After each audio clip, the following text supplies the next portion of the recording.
Good morning. അപ്പോൾ നമ്മൾ കഴിഞ്ഞ ക്ലാസ്സിൽ പറഞ്ഞത് ക്യാപിറ്റലിസം എന്താണ്, ക്യാപിറ്റലിസത്തിൻ്റെ ഫീച്ചേഴ്സ് എന്തൊക്കെയാണ്, ക്യാപിറ്റലിസത്തിൻ്റെ ക്യാപിറ്റലിസം എന്ന സിസ്റ്റം ഡിപ്പെൻഡ് ചെയ്യുന്നത് എന്തെല്ലാം കാര്യങ്ങളുടെ അടിസ്ഥാനത്തിലാണ് ക്യാപിറ്റലിസം എന്ത് ചെയ്യുന്നത്.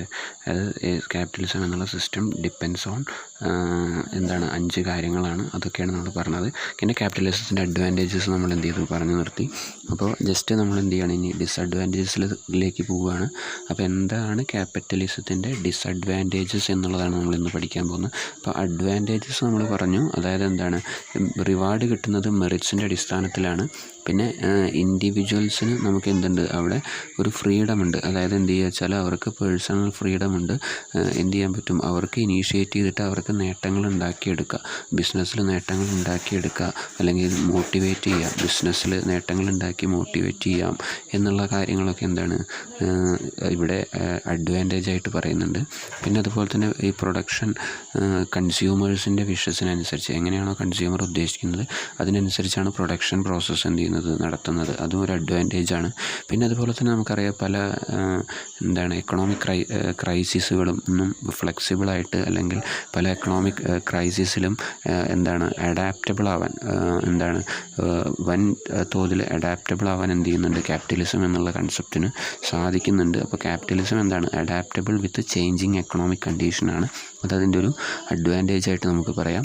പിന്നെ അതുപോലെ തന്നെ എന്താണെന്ന് വെച്ച് കഴിഞ്ഞാൽ ഒരു കാര്യം നമ്മൾ കഴിഞ്ഞ ക്ലാസ്സിൽ പറയാൻ വിട്ടുപോയൊരു കാര്യം, it is also amendable to a certain amount of regulations by the state, അല്ലേ. അപ്പോൾ ശരിക്കും എന്താണെന്ന് വെച്ച് കഴിഞ്ഞാൽ ഈ ക്യാപിറ്റലിസം എന്നുള്ളത് നമുക്ക് ക്യാപിറ്റലിസത്തിൽ കുറേ കാര്യങ്ങൾ നമുക്ക് എന്ത് ചെയ്യാം, വേണമെങ്കിൽ എന്ത് ചെയ്യാം, മാറ്റാൻ പറ്റും. അതായത് എന്ത് ചെയ്യുക, ഒരു പരിധി വരെ അതിൻ്റെ റെഗുലേഷൻസൊക്കെ എന്ത് ചെയ്യാൻ പറ്റും, നമുക്ക് എന്ത് ചെയ്യാം, വേണമെങ്കിൽ എന്ത് ചെയ്യാം, മാറ്റാം. നമ്മൾ നേരത്തെ പറഞ്ഞ ക്യാപിറ്റലിസം അഡാപ്റ്റബിളാണ് വിത്ത് ഡിഫറെൻറ്റ് ചേഞ്ചിങ് എക്കണോമിക് കണ്ടീഷൻസിനനുസരിച്ച്. അപ്പോൾ ഇതെന്താണെന്ന് വെച്ചാൽ ഇതിൽ പല കാര്യങ്ങളും ഒരു പരിധി വരെയൊക്കെ നമുക്ക് എന്ത് ചെയ്യാം, ഫ്ലെക്സിബിളാണ്, അല്ലെങ്കിൽ അമെൻഡ് ചെയ്യാൻ പറ്റും. അതായത് റെഗുലേഷൻസൊക്കെ എന്ത് ചെയ്യാൻ പറ്റും, ചേഞ്ച് ചെയ്യാൻ നമുക്ക്, റൂൾസ് ആൻഡ് റെഗുലേഷൻസൊക്കെ നമുക്ക് എന്ത് ചെയ്യാം, വേണമെങ്കിൽ മാറ്റാം എന്നുള്ളതാണ് ഇതിൽ പറയുന്ന മറ്റൊരു അഡ്വാൻറ്റേജ്. ഇതൊക്കെയാണ് അഡ്വാൻറ്റേജ്. ഇനി നമുക്ക് ഇന്ന് ചർച്ച ചെയ്യാനുള്ളത് എന്തൊക്കെയാണ് ഡിസഡ്വാൻറ്റേജസ് ഓഫ് ക്യാപിറ്റലിസം എന്നുള്ളതാണ്. അപ്പോൾ ഞാനൊന്ന് പറയാം, ഒരു 8-10 പോയിൻറ്റ്സ് നമുക്ക് പറയാനുണ്ട്. അപ്പോൾ permitting private individuals to exploit every situation, അല്ലേ. അപ്പോൾ നമുക്കറിയാം ഓരോ വ്യക്തികൾക്കും എന്ത് ചെയ്യാൻ പറ്റും, സാഹചര്യങ്ങൾ എന്ത് ചെയ്യാൻ പറ്റും, പരമാവധി മുതലെടുക്കാൻ പറ്റും, അല്ലേ. അതായത് പ്രത്യേകിച്ച് മുതലാളിമാരായിട്ടുള്ള വ്യക്തികൾക്ക് എന്ത് ചെയ്യാം, അവരുടെ ഇൻവെസ്റ്റ്മെൻറ്റിനനുസരിച്ച് അവരുടെ ലേബേഴ്സിനെ എന്ത് ചെയ്യാം, പരമാവധി എന്ത് ചെയ്യാം, എക്സ്പ്ലോയിറ്റ് ചെയ്യാം, അല്ലെങ്കിൽ റിസോഴ്സസിനെ എന്ത് ചെയ്യാൻ പറ്റും, എക്സ്പ്ലോയിറ്റ് ചെയ്യാൻ പറ്റും. അപ്പോൾ permitting private individuals to exploit, അല്ലേ. അപ്പോൾ എക്സ്പ്ലോയിറ്റ് ചെയ്യാൻ പറ്റും എന്നുള്ളതാണ് ഇപ്പോൾ പ്രൈവറ്റ് ഇൻഡിവിജ്വൽസിനെ എക്സ്പ്ലോയിറ്റ് ചെയ്യാൻ പറ്റും. എല്ലാ സിറ്റുവേഷൻസും വേണമെങ്കിൽ എന്ത് ചെയ്യാം, എക്സ്പ്ലോയിറ്റ് ചെയ്യാം എന്നുള്ളതാണ് ഒന്നാമത്തെ ഡിസഡ്വാൻറ്റേജ് ആയിട്ട് പറയുന്നത്. അപ്പോൾ അതുകൊണ്ട് അവിടെ പരമാവധി ചൂഷണം, അല്ലേ. ആരുടെ കയ്യിലാണോ ഇതുള്ളത്, ക്യാപിറ്റൽ ഉള്ളത്, അല്ലെങ്കിൽ ആരാണോ ഇൻവെസ്റ്റ് ചെയ്യുന്നത് അയാൾ എന്ത് ചെയ്യും, പരമാവധി ചൂഷണം ചെയ്യും. അപ്പോൾ ബാക്കിയുള്ള ആളുകൾ ചൂഷണത്തിന് വിധേയമാവും. അതാണ് അതിൻ്റെ ഒരു ഡിസഡ്വാൻറ്റേജ് ആയിട്ട് പറയുക. പിന്നെ capitalism fosters too much individualistic outlook and operates without any definite plans to production, resulting in maladjustments of supply and demand, അല്ലേ. അപ്പോൾ നമുക്കറിയാം ക്യാപിറ്റലിസം എന്താണെന്ന് വെച്ചാൽ ഏറെക്കുറെ അതായത് ഇൻഡിവിജ്വലിസ്റ്റിക് ഔട്ട്ലുക്ക്, അല്ലേ. അപ്പോൾ നമ്മളെ താല്പര്യം, മുതലാളിത്ത താല്പര്യങ്ങൾക്ക് എന്താണോ ആ താല്പര്യത്തിന് വഴങ്ങിയാണ് എന്ത് ചെയ്യുന്നത്, ക്യാപിറ്റലിസം എന്ത് ചെയ്യുക, പ്രവർത്തിക്കുക. അപ്പോൾ അവിടെ പലപ്പോഴും എന്ത് ചെയ്യാൻ പറ്റില്ല, ഒരു പ്രൊഡക്ഷൻ ഇങ്ങനെ ചെയ്യണം, അതിനൊരു ഡെഫിനിറ്റ് പ്ലാൻ ഉണ്ടാവും. അതല്ലെങ്കിൽ അങ്ങനെ ചെയ്യണം ഇങ്ങനെ ചെയ്യണം എന്നുള്ളതിന് കൃത്യമായിട്ടുള്ളൊരു പ്ലാനൊന്നും ഉണ്ടാവില്ല. അപ്പോൾ എങ്ങനെയാണോ മുതലാളി, അല്ലെങ്കിൽ എങ്ങനെയാണോ അതിൻ്റെ ഇൻവെസ്റ്റർ പറയുന്നത് അതിനനുസരിച്ച് പ്രവർത്തിക്കാൻ ബാധ്യസ്ഥരാണ് ബാക്കിയുള്ള ആളുകൾ. അപ്പോൾ ക്യാപിറ്റലിസം ശരിക്കും എന്താണെന്ന് വെച്ച് കഴിഞ്ഞാൽ ഇൻഡിവിജ്വലിസ്റ്റിക് ഔട്ട്ലുക്കിന് അതിനനുസരിച്ചാണ് എന്ത് ചെയ്യുക, ഓപ്പറേറ്റ് ചെയ്യുക. അതിനെന്തുണ്ട്, ഒരു സർട്ടൈൻ അല്ലെങ്കിൽ ഒരു കൃത്യമായിട്ടുള്ള ഡെഫിനിറ്റ് പ്ലാൻ ഓഫ് പ്രൊഡക്ഷൻ ഇല്ല എന്നുള്ളതാണ് അതിൻ്റെ ഒരു പോരായ്മ അല്ലെങ്കിൽ ഡിസഡ്വാൻറ്റേജ് ആയിട്ട് പറയുന്നത്. പിന്നെ അതുപോലെ തന്നെ individuals or capitalist obtain all private gain at the cost of the community and it's great determinant, determined അല്ലേ. ഓക്കെ, അപ്പോൾ നമുക്കിവിടെ പറയാൻ പറ്റുക അതായത് എന്താണ്, ഈ മുഴുവൻ നേട്ടങ്ങൾ ഉണ്ടാക്കാനാണ് ഈ പ്രൈവറ്റ് ആയിട്ടുള്ള വ്യക്തികളാണ്. അത് മറ്റൊരു കമ്മ്യൂണിറ്റി, ഇപ്പോൾ ലേബേഴ്സ് എന്നുള്ള ഒരു സമൂഹത്തെ എന്താണ് പരമാവധി ചൂഷണം ചെയ്ത് ഉപയോഗപ്പെടുത്തി അവരുടെ വേർപ്പൊക്കെ എന്താണ് ശരിക്കും ഉപയോഗിക്കുന്നത്, അല്ലെങ്കിൽ ഉപയോഗിച്ചിട്ട് ആരാണ് നേട്ടം ഉണ്ടാക്കുക എന്ന് വെച്ചാൽ ആര് മാത്രമേ നേട്ടം ഉണ്ടാക്കുള്ളൂ, ഈ മുതലാളിത്തം അല്ലെങ്കിൽ ഈ ക്യാപിറ്റൽ ഇൻവെസ്റ്റ് ചെയ്തിട്ടുള്ള പ്രൈവറ്റ് പേഴ്സൺസ് മാത്രമാണ് എന്ത് ചെയ്യുന്നത്, അവർ മാത്രമാണ് എന്ത് ചെയ്യുന്നത്, നേട്ടം കൊയ്യുന്നത്. അതാണ് അതിൻ്റെ ഒരു പോരായ്മയായിട്ട് നമുക്ക് പറയാൻ പറ്റുന്നത്. നാലാമത്തെ ഒരു കാര്യം പറയുന്നത് the centralisation of power in a few hands regard to the production of goods leads to accumulation of power with a few elite people അല്ലേ. അപ്പോൾ നമുക്ക് എന്തുണ്ടാവും, ഒരു എലൈറ്റ് പാനൽ ഉണ്ടാവും. ആ എലൈറ്റ് പാനലിൽ മാത്രമാണ് എന്തുണ്ടാവുള്ളൂ, അധികാര വികേന്ദ്രീകരണം ഉണ്ടാവുള്ളൂ. അപ്പോൾ അവർക്ക് മാത്രം, മുതലാളിമാർക്ക് മാത്രം ആണ് എന്ത് ചെയ്യാൻ പറ്റുള്ളൂ, ഓരോ കാര്യങ്ങൾ കൺട്രോൾ ചെയ്ത് മുന്നോട്ട് കൊണ്ടുപോകാൻ പറ്റും. മറ്റുള്ള ആളുകൾക്കൊന്നും അധികാരം ഉണ്ടാവില്ല. അവരൊക്കെ എന്താണ് ജസ്റ്റ് വെറും സാധാരണ ജോലിക്കാരായിട്ട് അവർ പറയുന്നത് എന്താ വെച്ചാൽ അത് കേൾക്കേണ്ടി വരും. അതാണ് ഒരു പോരായ്മ. പിന്നെ in capitalism there is unfair unequal distribution of income and wealth അല്ലേ. അപ്പോൾ അവിടെ ഇൻകം ഡിസ്ട്രിബ്യൂട്ട് ചെയ്യുന്നതും അതുപോലെ വെൽത്ത് ഡിസ്ട്രിബ്യൂട്ട് ചെയ്യുന്നതൊക്കെ എന്താണ്, അൺഈക്വൽ ആയിട്ടാണ്. അല്ലാതെ അവരെ എല്ലാവർക്കും ഒരേപോലെ അങ്ങനെയൊന്നല്ല.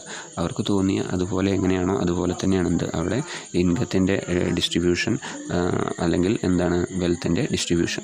ഓക്കെ, അപ്പോൾ ഇത്രയും കാര്യങ്ങളാണ് ഇതിൽ പറയുന്നത്. പിന്നെ എന്താണെന്ന് വെച്ച് കഴിഞ്ഞാൽ there exist cut throat competition which result wastage of resource and man power resulting in overproduction of certain classes of goods.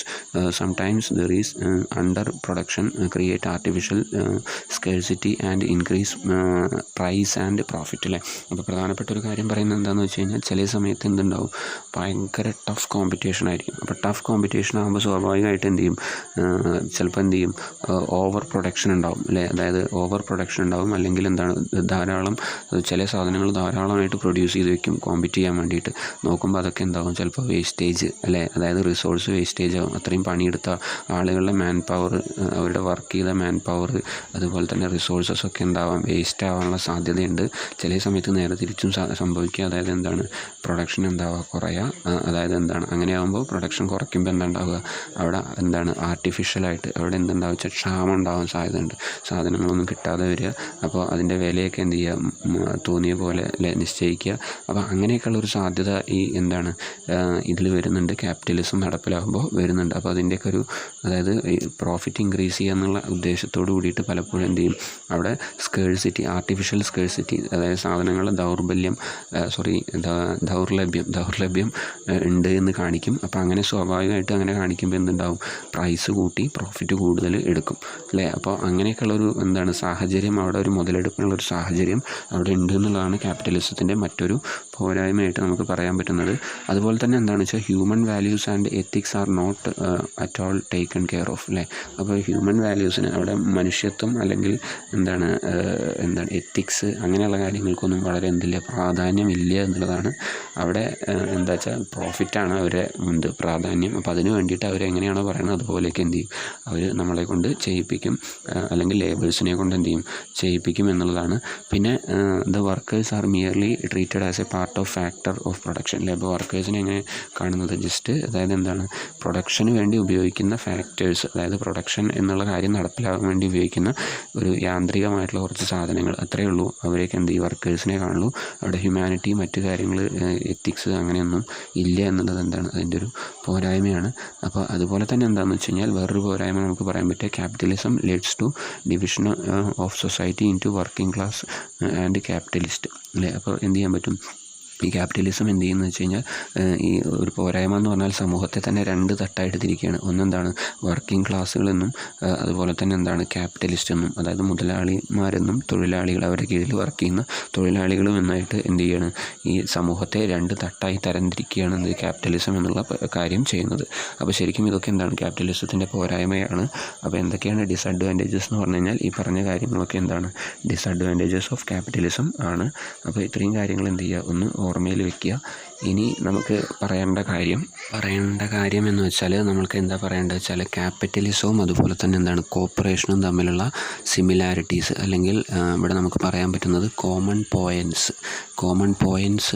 Between cooperative society and capitalist concern അല്ലേ. അപ്പോൾ ക്യാപിറ്റലിസവും കോപ്പറേറ്റീവ് സൊസൈറ്റീസും തമ്മിലുള്ള എന്താണ് സിമിലാരിറ്റീസ് ചില പോയിന്റിൽ എന്താണ് ക്യാപിറ്റലിസവും അതായത് മുതലാളിത്തം എന്ന കാര്യം അതുപോലെ കോപ്പറേറ്റീവ് സൊസൈറ്റിയും എന്ത് തന്നെയാണ് ചില പോയിന്റിൽ കുറേ സിമിലാരിറ്റീസ് ഉണ്ട്. അതെന്തൊക്കെയാണ് എന്നുള്ളതിനെക്കുറിച്ചാണ് നമുക്കിനി പറയാനുള്ളത്.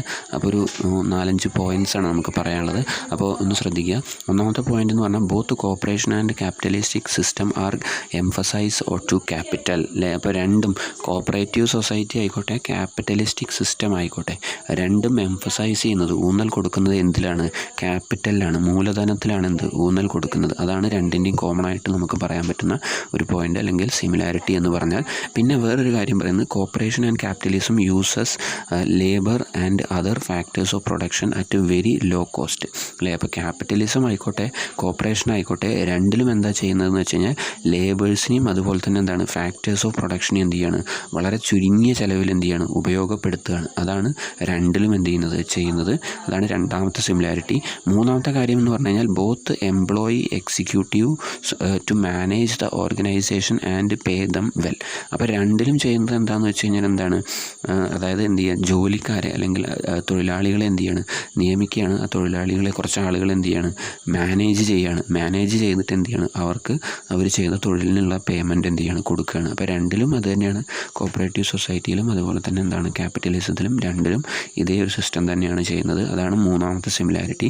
നാലാമത്തെ സിമിലാരിറ്റി എന്ന് പറയുമ്പോൾ both depend own business efficiency. എല്ലാം എന്താണ് ഡിപ്പെൻഡ് ചെയ്യുന്നൊരു ഇതെന്ന് പറഞ്ഞു കഴിഞ്ഞാൽ അതായത് രണ്ടിലും ഡിപ്പെൻഡ്സ് അപ്പോൺ എന്താണ് ബിസിനസ്സിൻ്റെ എഫിഷ്യൻസി. അതായത് ബിസിനസ്സിൽ നിന്ന് എത്രമാത്രം കിട്ടും വരുമാനം കിട്ടും അല്ലെങ്കിൽ ലാഭം കിട്ടും പ്രോഫിറ്റ് കിട്ടും ഗെയിൻ കിട്ടും അല്ലേ. അപ്പോൾ ബിസിനസ് എഫിഷ്യൻസിയാണ് രണ്ടും എന്ത് ചെയ്യുന്നത് ഡിപ്പെൻഡ് ചെയ്യുന്നത്. പിന്നെ അടുത്തൊരു പോയിന്റ് എന്ന് പറഞ്ഞു കഴിഞ്ഞാൽ നമുക്ക് പറയാൻ പറ്റുന്നത് both the systems are not favouring the state inferences in its affairs അല്ലേ. അപ്പോൾ രണ്ട് സിസ്റ്റത്തിലും എന്താണ് പറയുന്നത് രണ്ട് സിസ്റ്റത്തിലും നോട്ട് ഫേവറിങ് സ്റ്റേറ്റ് ഇൻഫറൻസസ് അല്ലേ. അപ്പോൾ പുറമേ നിന്നുള്ള അതായത് ഇപ്പോൾ നമ്മളെ ഒരു രാജ്യത്ത് വെച്ച് സ്റ്റേറ്റ് എന്നുള്ളതുകൊണ്ട് ഉദ്ദേശിക്കുന്നത് ഒരു രാജ്യം അല്ലേ. അപ്പോൾ ആ രാജ്യത്ത് വെച്ചതിനകത്ത് നടക്കുന്ന രണ്ടും എന്താണ് ഇപ്പോൾ ക്യാപിറ്റലിസ്റ്റിക് സിസ്റ്റം എന്ന് പറഞ്ഞാലും കോപ്പറേറ്റീവ് സൊസൈറ്റി എന്ന് പറഞ്ഞാലും രണ്ടും എന്താണ് ഒരു രാജ്യത്തിനകത്തുള്ള ഒരു സിസ്റ്റമാണ്. അപ്പോൾ ആ സിസ്റ്റം എന്ത് ചെയ്യും രണ്ട് സിസ്റ്റങ്ങളും എന്ത് ചെയ്യുന്നില്ല അതായത് പുറമേയുള്ള ഇടപെടലുകൾ അല്ലേ. അപ്പോൾ അവരുടെ കാര്യങ്ങൾ അവർ തന്നെയാണ് എന്ത് ചെയ്യുന്നത് നോക്കുന്നത്. കോപ്പറേറ്റീവ് സൊസൈറ്റീസ് ആണെങ്കിൽ അതിനകത്തുള്ള മെമ്പേഴ്സാണ് കോപ്പറേറ്റീവ് സൊസൈറ്റിയുടെ പ്രവർത്തനങ്ങളും മറ്റു കാര്യങ്ങളൊക്കെ നോക്കുന്നത്. അവിടെ ഇടപെടലുകൾ പുറമേ നിന്നുള്ള ഇടപെടലുകൾ ഇല്ല. അതുപോലെ തന്നെയാണ് ക്യാപിറ്റലിസത്തിലും. അവിടെ ക്യാപിറ്റലിസത്തിൽ എന്താണ് ഉണ്ടാവുമെന്ന് വെച്ചാൽ ഇൻവെസ്റ്റേഴ്സ് ആരാണോ അവരാണ് എന്ത് ചെയ്യുന്നത് കാര്യങ്ങൾ നിയന്ത്രിക്കുകയും അവരാണ് എന്ത് ചെയ്യുന്നത് ഈ ഫാക്ടർ ഓഫ് പ്രൊഡക്ഷൻസിനെയൊക്കെ കൺട്രോൾ ചെയ്ത് അവർ ലാഭം ഉണ്ടാക്കുകയൊക്കെ ചെയ്യുന്നത്. അപ്പോൾ അവർക്ക് പുറമേ നിന്നുള്ള ഗവൺമെൻറ്റിൻ്റെ ആണെങ്കിൽ അവർ ആ ഇൻ്റർവെൻഷൻ എന്ത് ചെയ്യില്ല ഇടപെടൽ എന്ത് ചെയ്യില്ല ഗവൺമെൻറ്റിൻ്റെ ഇടപെടലൊന്നും അവിടെ അനുവദിക്കില്ല അല്ലെങ്കിൽ അതിനൊന്നും അവിടെ സാധ്യത ഇല്ല അല്ലേ. അപ്പോൾ ഇതും എന്താണ് ക്യാപിറ്റലിസത്തിൽ ഉള്ള പോലെ തന്നെ എവിടെയുണ്ട് കോപ്പറേറ്റീവ് സൊസൈറ്റീസിലുണ്ട്.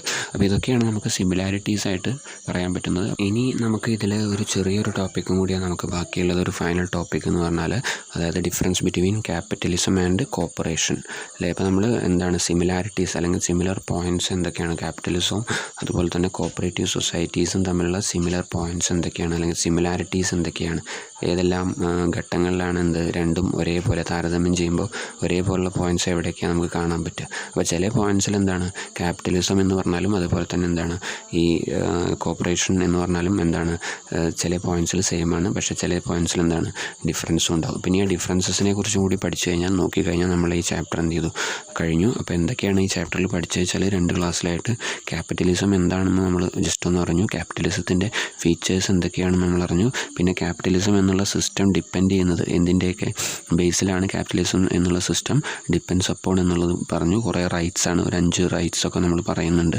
അപ്പോൾ അതിനുശേഷം നമ്മൾ പറഞ്ഞു എന്താണ് ക്യാപിറ്റലിസത്തിൻ്റെ അഡ്വാൻറ്റേജസ് എന്തൊക്കെയാണെന്നുള്ളതാണ് നമ്മൾ പറഞ്ഞത്. അതിനുശേഷം ഇന്ന് നമ്മൾ തുടങ്ങിയത് ഈ ക്ലാസ്സിൽ നമ്മൾ തുടങ്ങിയത് ഡിസഡ്വാൻറ്റേജസ് ഓഫ് ക്യാപിറ്റലിസത്തിൻ്റെ ഡിസഡ്വാൻറ്റേജസ് എന്തൊക്കെയാണ് പോരായ്മകൾ എന്നുള്ളതാണ് പറഞ്ഞത്.